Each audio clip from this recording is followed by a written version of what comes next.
وہ آپ سے آ کر جس طرح پیسے مانگتے تھے آپ نے کسی کو پیسے نہیں دینے.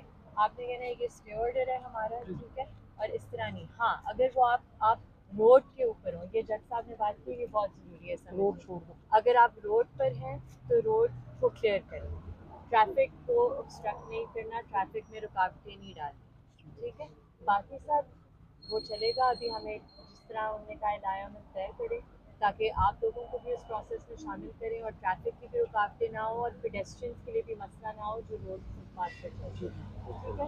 تو اچھا آرڈر آئے اور اب آپ کی اگلی سماعت 24/9 کو ہے, 24 ستمبر,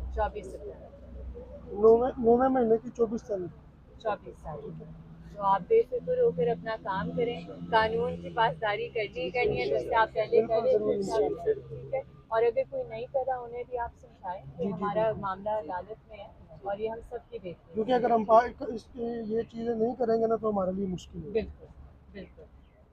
یہ جو ان کے وکیل تھے جو جج صاحب نے ان کو تھوڑا سخت رہنے کی بات کی ہے, تو اگر ہم قانون کی پاسداری نہیں کریں گے تو پھر ہماری وجہ سے ان کو جس مشکل طرح ہے. آپ پہلے سے کہہ رہے ہیں آپ کیسا کیا ہوا ہے ابھی بھی ویسا ابھی بھی جو روڈ کے اوپر ہے وہ روڈ چھوڑ کے تھوڑا فٹ پاتھ پہ ہے. ہاں اس سے ٹھیک غلط تو کریں. نہیں ہو رہا انشاءاللہ. کچھ بھی مسئلے چھوٹے مسائل ہوتے ہیں نا دن بدن کے, ایک دن کچھ ہو گیا دوسرے دن کچھ اور, تو ان مسائل کو ہم نے مل کے انشاءاللہ مل کے حل کریں گے انشاءاللہ. کیونکہ یہ صرف آپ 1-10 لوگوں کی بات نہیں ہے, یہ 20-30 ہزار لوگوں کی بات ہے, ٹھیک ہے. تو سب کے لیے بہتر ہے, ٹھیک ہے. صحیح ہے. اوکے جی, پھر انشاءاللہ کوئی مسئلہ ہو تو